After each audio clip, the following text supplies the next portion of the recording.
Hello बच्चा लोग। Chapter चल रहा था आपका हेलो एल्केन और हेलो एरीन, और इस चैप्टर में हम लोग बात कर चुके थे मेथड्स ऑफ प्रिपरेशन। आज हम लोग बात करेंगे इन हेलो एल्केन्स की फिजिकल प्रॉपर्टीज़ के बारे में। इम्पोर्टेंट बात यह है कि जो आप फिजिकल प्रॉपर्टीज़ आज पढ़ेंगे उन फिजिकल प्रॉपर्टीज़ को हम लोग ऑर्गेनिक के लिहाज से, चाहे वो अल्कोहल हो, चाहे फिनॉल ईथर हो, या आप कार्बोक्सिलिक एसिड वगैरह, तो उनमें भी इन फिजिकल प्रॉपर्टीज़ का बहुत बड़ा उपयोग है। उनको भी हम लोग ध्यान में रखते हुए इन प्रॉपर्टीज़ को पढ़ने की कोशिश करेंगे। आज का काम बोर्ड का कम और सामने का ज़्यादा है, ध्यान दीजिए। जब भी आप किसी भी ऑर्गेनिक कंपाउंड्स का फिजिकल प्रॉपर्टी या किसी भी कंपाउंड का फिजिकल प्रॉपर्टीज़ की बात करते हैं तो उसमें कुछ चीज़ें जो होती हैं वो मेन देखी जाती हैं। कौन कौन सी? एक देखा जाता है उसका physical state. Physical state means solid, liquid, gas, कौन से कंपाउंड सॉलिड होंगे, कौन से लिक्विड होंगे, वो चीज़ उसमें देखी जाती है। दूसरी चीज़ हम लोग देखते हैं वहाँ पे वो है सॉल्युबिलिटी, वाटर सॉल्युबल हैं या नहीं है, इस चीज़ को वहाँ पे नोटिस किया जाता है। थर्ड पोर्शन जो हम लोग चेक करते हैं वो पोर्शन वहाँ पे चेक किया जाता है आपका क्या? रिएक्टिविटी। रिएक्टिविटी के साथ साथ एक चीज़ और देखी जाती है वो है melting point and boiling point. तो इस तरीके से 3-4 पॉइंट्स होते हैं फिजिकल स्टेट के, उनको हम लोग मुख्य रूप से यहाँ पे स्टडी करेंगे। ओके, तो हम लोग बात कर रहे थे हेलो एल्केन्स का, और उन हेलो एल्केन्स का अगर आप फिजिकल प्रॉपर्टीज़ की बात करें तो सबसे पहले मैं आपको बताता हूँ। देखिए, जो लोअर मेंबर हैं, लोअर मेंबर का मतलब होता है मेथिल, एथिल, प्रोपिल, यानी शुरुआत जहाँ से होती है वो लोअर मेंबर कहलाते हैं। फिर उसके बाद में धीरे धीरे ये किस में शिफ्ट हो जाते हैं? हायर मेंबर की ओर शिफ्ट हो जाते हैं। ओके, तो लोअर मेंबर जो होते हैं फिजिकल स्टेट उनकी गैस है, गैसेस कन्वर्ट होते हैं आपके लिक्विड में जैसे जैसे आप उनका मॉलिक्यूलर वेट बढ़ाते चले जाएंगे। यानी कहना चाहिए सीरीज़ के जब कार्बन नंबर बढ़ता है तो उसके साथ साथ गैस कन्वर्ट होती है लिक्विड में, लिक्विड कन्वर्ट हो जाता है आपका सॉलिड में। इट्स मीन लगभग 4 से लेकर 5 कार्बन तक के जितने भी हेलो एल्केन्स हैं वो मोस्टली गैसेज होते हैं। उसके बाद वो लिक्विड में कन्वर्ट हो जाते हैं, और लगभग कार्बन 15 और 16 से ऊपर के जितने भी हेलो एल्केन्स हैं वो मोस्टली आपके सॉलिड कंडीशंस में पाए जाते हैं। ठीक है, दूसरी बात आता है सॉल्युबिलिटी। सॉल्युबिलिटी एक इंपॉर्टेंट पॉइंट है, आप इस पर ध्यान दीजिए। सॉल्युबल नहीं होते, ये वाटर सॉल्युबल नहीं है। क्यों नहीं है? ध्यान दीजिए आप, वाटर का सॉल्युबिलिटी डिपेंड करता है कार्बन के करेक्टर पे। यानी जिसमें जितना ज़्यादा कार्बन करेक्टर बढ़ेगा तो कार्बन करेक्टर बढ़ने के साथ साथ सॉल्युबिलिटी खत्म हो जाती है या बहुत कम हो जाती है। इट्स मीन कार्बन जो भी है आपका वो कैसा है? हाइड्रोफोबिक करेक्टर रखता है, यानी द्रव्यरागी करेक्टर रखता है। द्रव्यरागी का मतलब होता है ये वाटर के प्रति अट्रैक्शन नहीं दिखाते, और अट्रैक्शन न दिखाने के कारण कैसे होते हैं? ये इनसॉल्युबल होते हैं।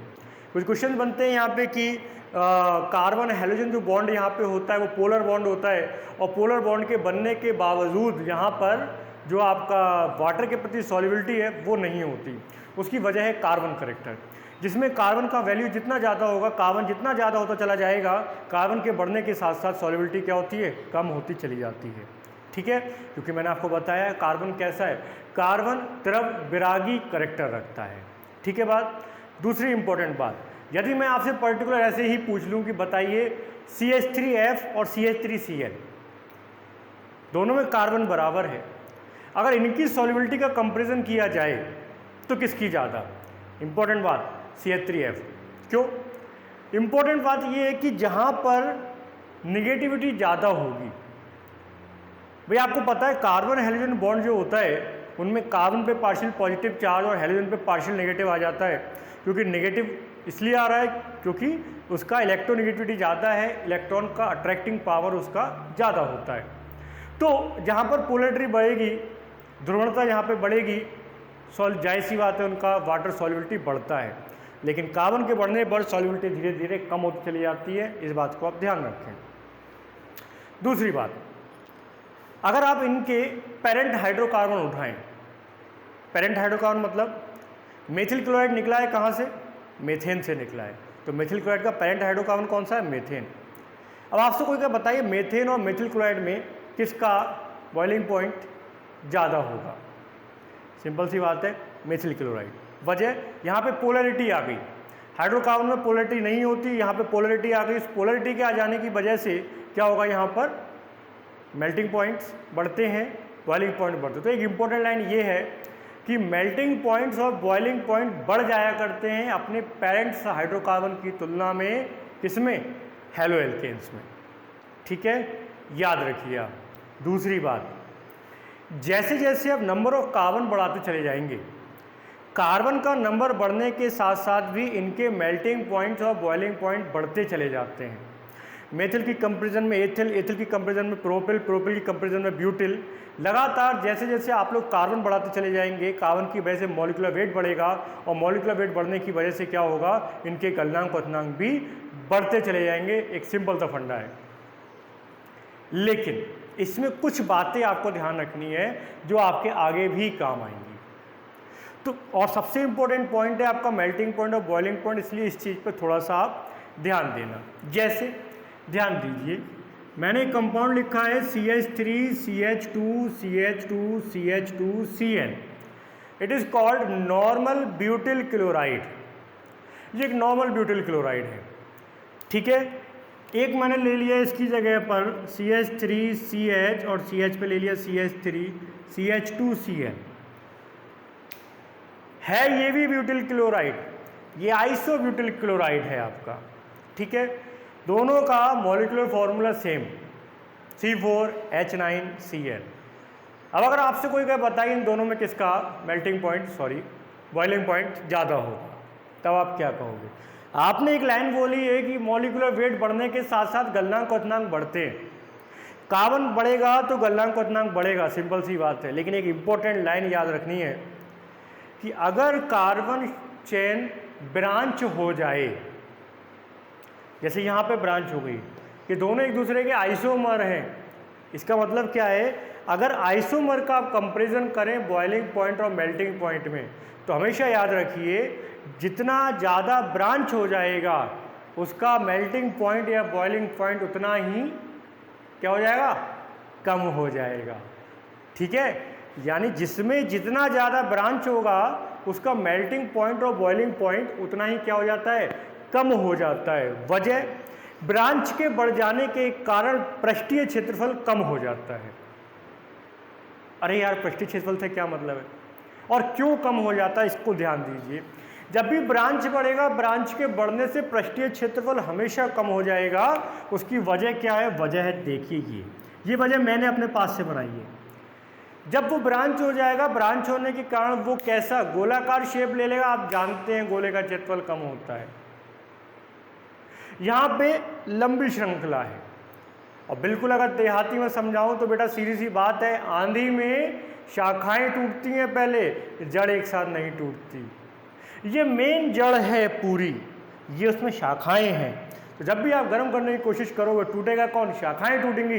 ये शाखाएं टूट के अलग, सिंपल सी बात, जितना ज़्यादा ब्रांच हो जाएगा बॉइलिंग पॉइंट और मेल्टिंग पॉइंट कम हो जाते हैं। तीसरी बात, यदि कार्बन की संख्या सेम हो और हाइड्रोजन चेंज हो जाए, CH3F आ जाए और CH3Cl आ जाए, अब आपसे पूछा है तो याद रखिए CH3FCl Br I। It's mean जहां पर विद्युत ऋणात्मकता का अंतर ज़्यादा होगा, मेल्टिंग पॉइंट्स बॉइलिंग पॉइंट्स बढ़ जाएंगे। क्यों?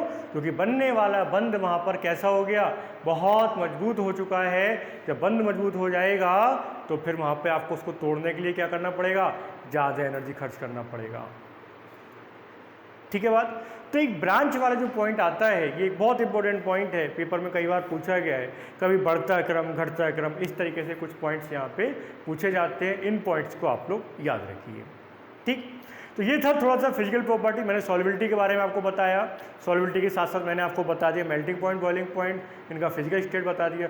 थोड़ा सा रिएक्टिविटी के बारे में बात करते हैं, इस पर ध्यान दीजिए।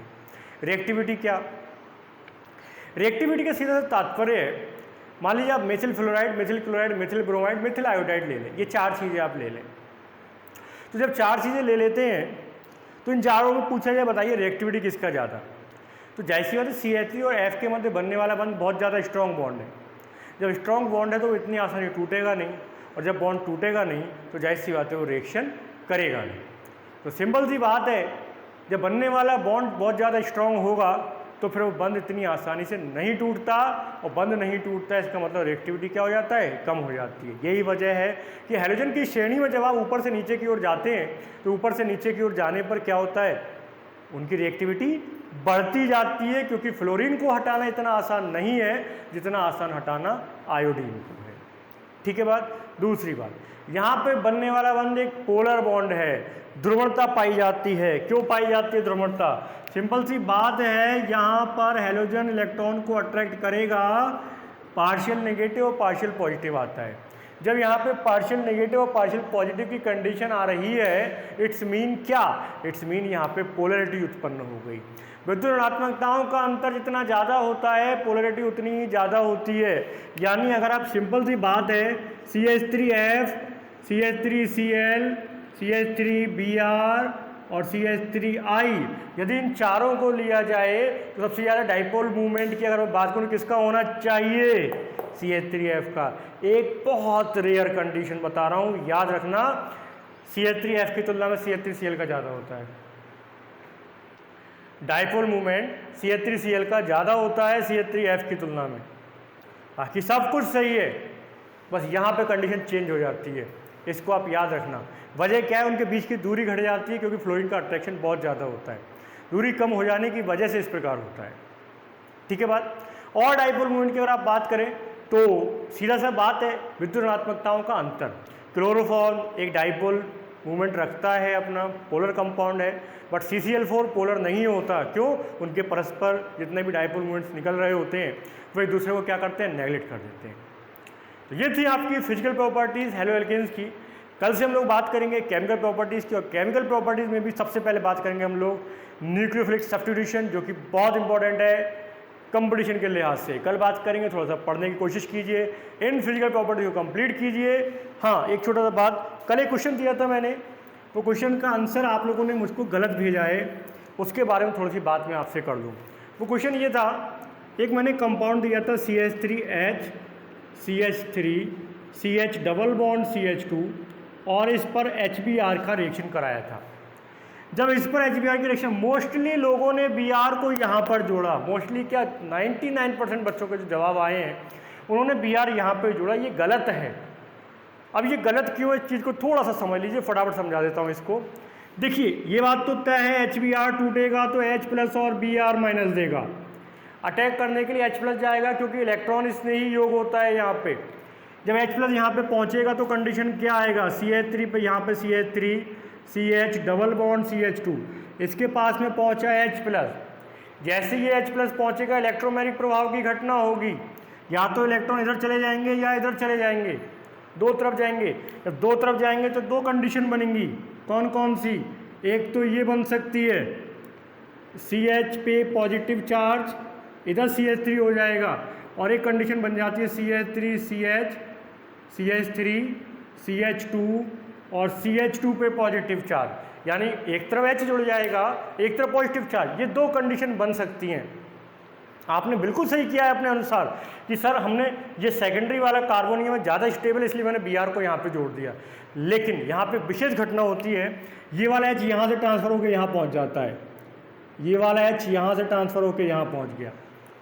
जब ये वाला H ट्रांसफ़र होकर यहाँ पहुँच जाता है तब ये बन के तैयार हो जाता है CH3, C पे CH3, इस पे पॉजिटिव चार्ज CH2 CH3। और देखिए सेकेंडरी कन्वर्ट हो चुका है टर्शरी में, और टर्शरी कार्बोनियम ज़्यादा स्थायी होते हैं, इसलिए फिर Br कहाँ जाके जुड़ेगा, यहाँ पे जुड़ेगा जाके। यानी Br का यहाँ पे आना वो मेन कंपाउंड बनेगा, ना कि वो जो आप बना रहे हैं। और इस घटना को एक नाम दिया गया है, इसको हम लोग हाइड्रोजन शिफ्टिंग भी कहते हैं।